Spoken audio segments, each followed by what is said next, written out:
Assalamualaikum, hi, namaste and Sat Shri Akal. Welcome back to my YouTube channel learn with Laila Afzal Khan. तो आज के lecture में हम एथनोसेंट्रिज्म को समझने की कोशिश करेंगे। एथनोसेंट्रिज्म एक बहुत इंपॉर्टेंट कल्चरल कॉन्सेप्ट है सोशियोलॉजी के अंदर। ये बहुत इम्पोर्टेंट इसलिए भी है क्योंकि हमने जब CSS 2018 का पेपर देखा तो उसमें पूरा का पूरा 20 मार्क्स का क्वेश्चन एथनो और जीनोसेंट्रिज्म के बारे में आया होता। तो इस हवाले से जब देखा जाए तो इस पार्ट पे, इस कॉन्सेप्ट पे एक 20 नंबर का अलग क्वेश्चन भी आ सकता है। और अगर इनकेस आप ये समझते हैं कि एक क्वेश्चन दोबारा नहीं आएगा तो ऐसा कुछ हम कह नहीं सकते, क्योंकि CSS एक बहुत ही अनप्रेडिक्टेबल कॉम्पिटिटिव एग्जाम है जिसमें आप कुछ भी एक्सपेक्ट कर सकते हो एग्जामिनर से।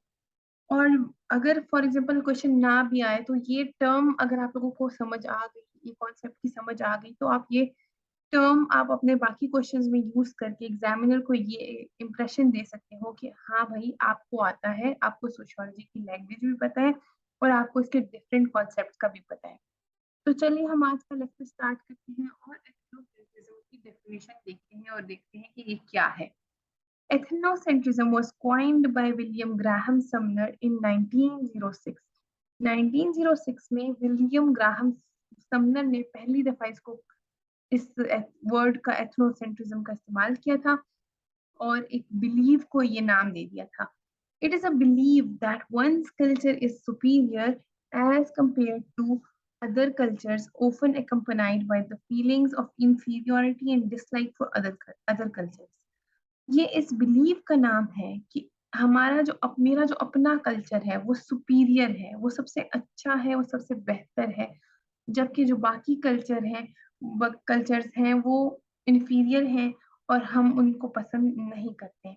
अगर हम मुंह से कह भी नहीं रहे हैं कि हम उसे पसंद नहीं करते, लेकिन हमारे एक्शंस प्रूव करते हैं कि हमारा जो कल्चर है वही सुपीरियर है, जो उसके मुकाबले में जो बाकी कल्चर्स हैं वो इन्फीरियर है। और हॉटन एंड हंट इस टर्म एथनोसेंट्रिज्म को इस तरह डिफाइन करते हैं कि that view of things in which one's own culture is the center of everything and all others are scaled and rated with reference to it. Horton and Hunt कहते हैं कि ये एक ऐसे व्यू का नाम है जिसमें एक ग्रुप जो है उसको अपना ग्रुप यानी कि अपने कल्चर की अगर बात करें तो वही उसको सेंटर बना देता है, और जो बाकी कल्चर्स हैं उनको रेट करना या उनको एक स्केल पे कोई नंबर देना वो भी वो अपने कल्चर को देखते हुए करता है और उनको इंफीरियर ही समझता है। अब हम देखते हैं कि आगे क्या है। तो यहाँ तक हमने देख लिया कि एथनोसेंट्रिज्म जो है वो ग्राहम समनर ने कॉइन किया, और इसके अलावा ये इस ऐसी थिंकिंग का नाम है जिसमें हम अपने कल्चर को बहुत ऊंचा दर्जा देते हैं जबकि बाकी कल्चर जो है उनको हम इंफीरियर रखते हैं। Ethnocentrism involves evaluating someone's cultural patterns by using one's own culture as a yardstick.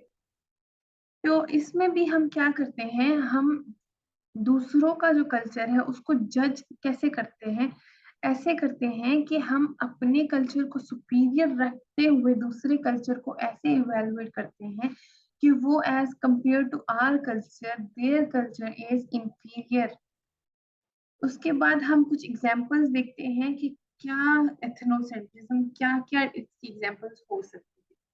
अगर हम खाने की बात करें तो वेजिटेरियन एंड नॉन वेजिटेरियन को हम देखें तो अगर कोई वेज बंदा है जो सिर्फ वेजिटेरियन यानी कि सब्जियां वगैरह खाता है और एनिमल्स यानी कि जानवरों का गोश्त नहीं खाता, तो वो नॉन वेजिटेरियन जो कि जानवरों के गोश्त खाते हैं, मीट पसंद करते हैं खाने में, उनको इंफीरियर रखेगा और उनको कमतर समझेगा और अपने आप को कि मैं सब्जियां ही खाता हूँ और मैं तो जानवरों का गोश्त नहीं खाता, इस सोच के साथ खुद को सुपीरियर समझेगा।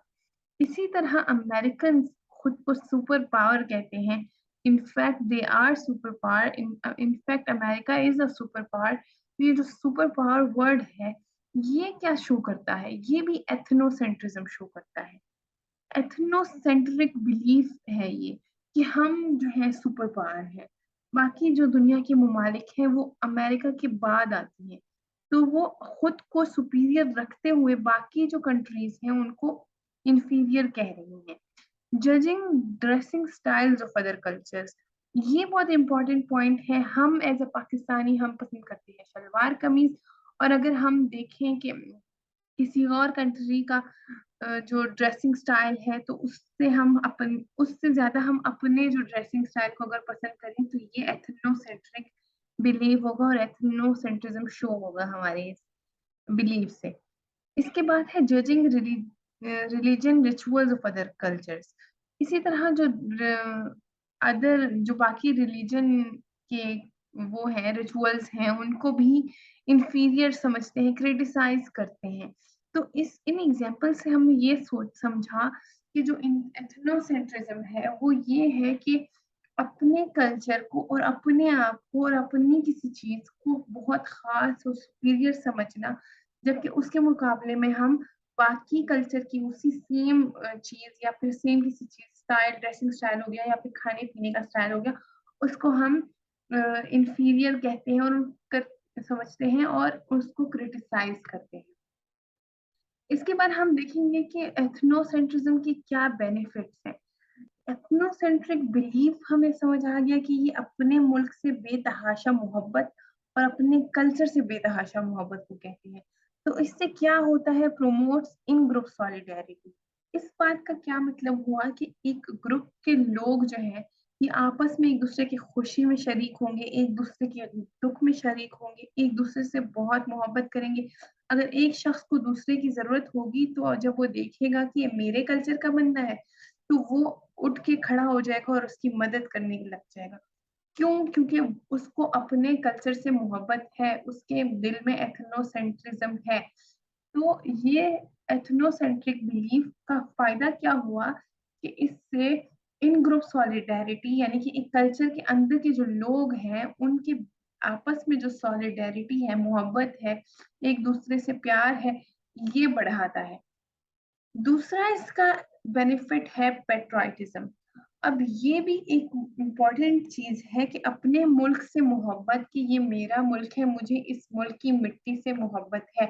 तो ये एक अच्छा बेनिफिट है कि एक मुल्क का शहरी होने के नाते, एक मुल्क का नेशनल होने के नाते उस मुल्क से मोहब्बत करना हर उस शख्स पर लाजिम है। तो इस बिलीफ को जो एथनोसेंट्रिज्म है ये प्रमोट करती है पेट्रोटिज्म, अपने मुल्क से मोहब्बत की। हाँ भाई मेरा मुल्क अच्छा है, मेरा मुल्क सबसे अच्छा है। इसके बाद आते हैं नेशनलिज्म पे। नेशनलिज्म क्या है कि अब ये भी सेम पेट्रोटिज्म की तरह है, ही का कॉन्सेप्ट है नेशनलिज्म। अब नेशनलिज्म में भी जब एथनोसेंट्रिक बिलीफ होगा लोगों का तो वो क्या करेंगे, वो अपनी ही मुल्क से मोहब्बत करेंगे, वो अपनी जो मुल्क की चीजें हैं उनसे मोहब्बत करेंगे। वो लोकल प्रोडक्ट्स के बजाय, सॉरी, बाहर की प्रोडक्ट्स के बजाय लोकल प्रोडक्ट्स को ज्यादा पसंद करेंगे।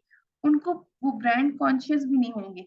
उनको क्या होगा कि अगर पाकिस्तान की अगर मैं एग्जांपल दूं तो पाकिस्तान खुद जो चीजें प्रोड्यूस कर रहा है तो वो इंडिविजुअल्स पहले उनको प्रेफर करेंगे, बाद में जो बाहर से चीजें आ रही हैं एक्सपोर्ट होके, इंपोर्ट होके, तो उनको बाद में प्रेफर करेगा, पहले वो अपनी मुल्क की चीजों को प्रेफर करेगा।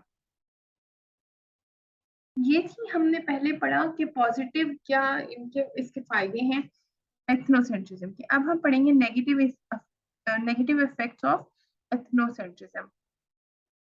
इसमें सबसे पहले हम पढ़ेंगे शॉविनिज्म। ये क्या है? ये एक्सट्रीम नेशनलिज्म को कहते हैं। एक होती है नेशनलिज्म कि हाँ मैं पाकिस्तानी हूँ या मैं हिंदुस्तानी हूँ या फिर मैं ब्रिटिशर हूँ, जो भी हूँ।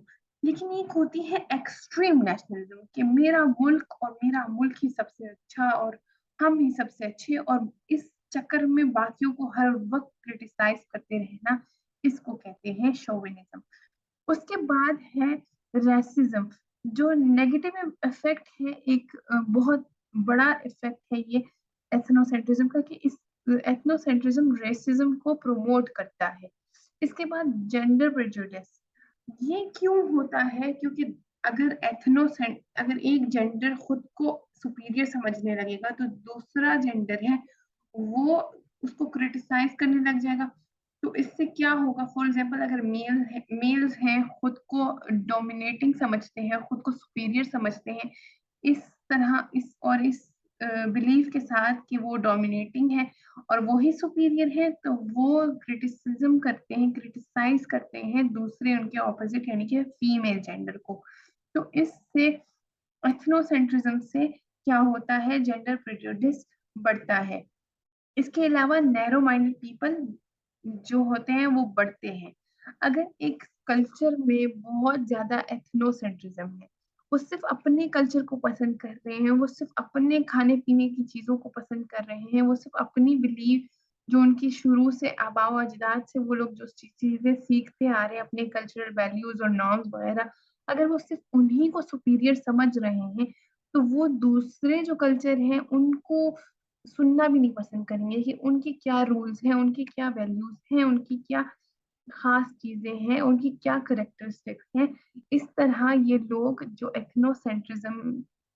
एथनोसेंट्रिक होते हैं वो नैरो माइंडेड बन जाते हैं। वो दूसरों के ओपिनियंस नहीं सुनते, ना ही समझने की कोशिश करते हैं। उनको लगता है कि वो है ही गलत और वो लोग जो उनका कल्चर है वो ही सही है। तो ये था हमारा आज का लेक्चर जिसमें हमने एथनोसेंट्रिज्म को पढ़ा और उसकी विद डेफिनेशन एंड उसके नेगेटिव इफेक्ट्स और इसके पॉजिटिव इफेक्ट्स और सारी चीजें हमने देख ली। तो अगर आप लोगों को आज के लेक्चर में कोई चीज है जो आप लोगों को नहीं समझ आई तो प्लीज कमेंट सेक्शन में बता दीजिएगा, मैं नेक्स्ट वीडियो में आप लोगों के क्वेश्चंस का आंसर कर दूंगी। तो अपना ख्याल रखिएगा। अल्लाह हाफिज।